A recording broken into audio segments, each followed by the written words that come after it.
Ready? Ready.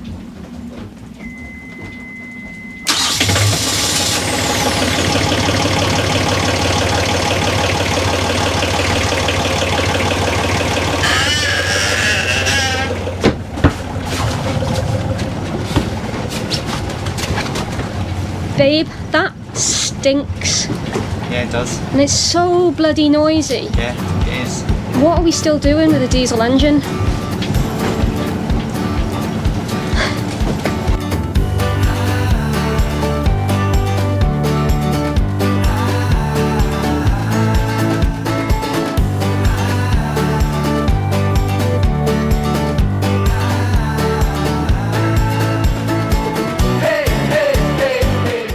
So, welcome to our third and final installation on the future of boats. What's for today's episode then? Right, today we're going to be talking about the replacement for that stinky thing. But we live on a sailboat, so the engine's not the main part of propulsion.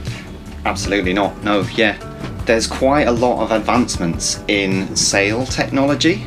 It's mostly to do with the materials that they use to make the sails, but interestingly it's also about the shape of the sail, and just as with making the hull of a boat, they actually use moulds to lay the composite material for the sail to actually get the right shape of the sail, so it's all made in one piece. You mean the right shape being like a triangle? Well, it's not necessarily a triangle because it's a triangle on the outside, but the inside of the sail is curved to make the most of catching the wind and all that kind of thing. So there's a lot of technology, a lot of new tech and future technology around shaping the sail, and obviously couple that with actually integrating solar cells into the sail.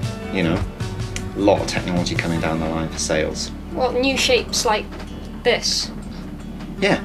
In fact, this is not a regular sail. This is called a wing sail. Wing sail, yeah. And it's based on aircraft technology, basically, because it's shaped like a wing, it generates lift as the air flows across it.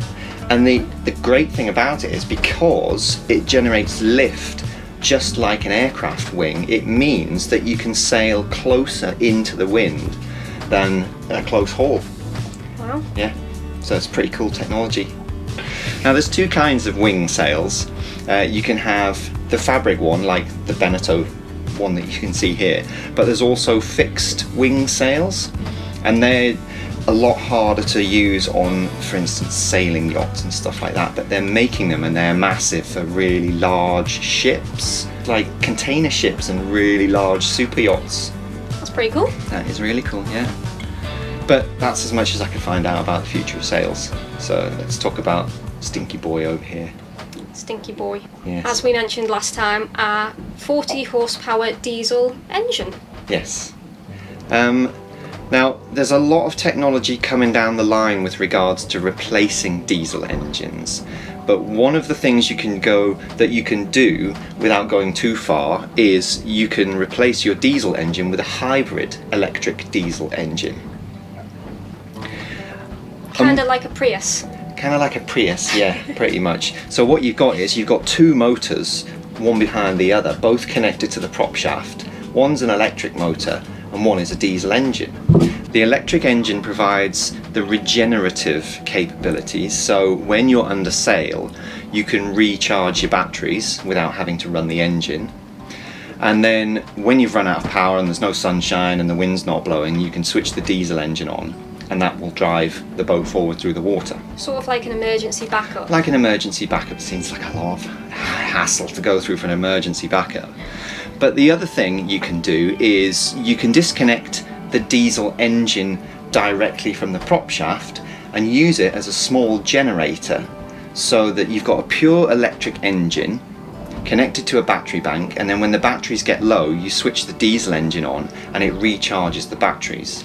But these things like generators are just as bad and stinky and clumpy and expensive as our engine. As an engine. Well, with generators, they tend to be a lot smaller, a lot quieter. They use a lot less diesel. And so it's an option if you've got an electric engine and you want to extend the range of your cruising capability, then a diesel generator is a good option. Up from that, we've got the hydrogen fuel cell range extenders. So hydrogen, yeah. So you've got your electric engine with regenerative capabilities, your battery bank, then when that gets low, you've got a tank of hydrogen, which then powers a hydrogen fuel cell, which turns the hydrogen into water and electricity to recharge your batteries.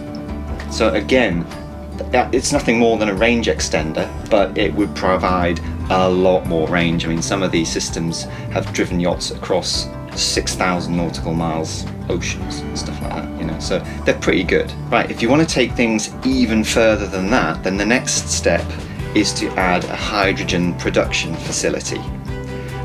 Now what that means is that actually gives you complete independence from the shore, because to create hydrogen it uses a process called electrolysis, which is essentially using electricity to split water back into hydrogen and oxygen.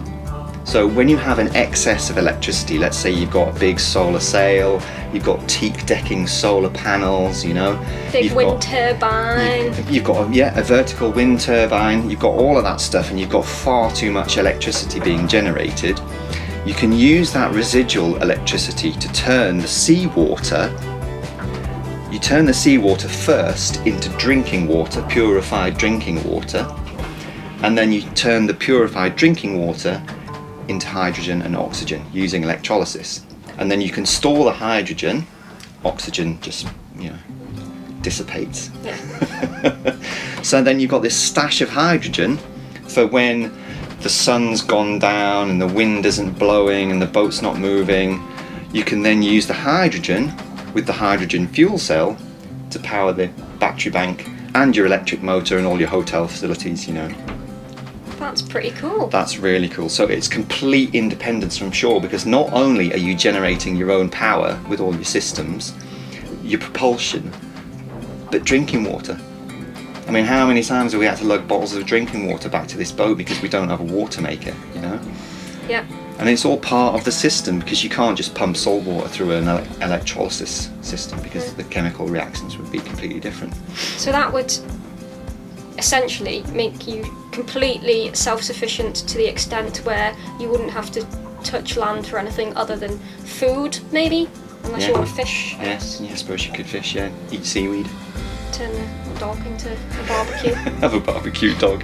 So, in summary, from the last 3 episodes, our ideal yacht of the future would be 3D printed hull made of composite materials which can be easily recycled, a large bank of solid state batteries, we'd have a wing sail with impregnated solar panels in it, we'd have a deck made out of teak solar panels that you can walk on, we'd have a self-regulating vertical axis wind turbine, a regenerative capable electric engine, we'd have a hydrogen fuel cell, and then we'd have fresh water and a hydrogen production facility on board. That sounds expensive. It does sound expensive, doesn't it? But like I say, in the future, maybe we'll have some money. Maybe we'll win the lottery. Yes, maybe. Maybe we'll make enchiladas tonight for dinner. Yeah. So we hope you've enjoyed this series. We will resume our regular nonsense next week. See you then. Yes. Thanks for watching. If you enjoyed this video, give us a like and subscribe. Help us make more videos like this by joining our Patreon family.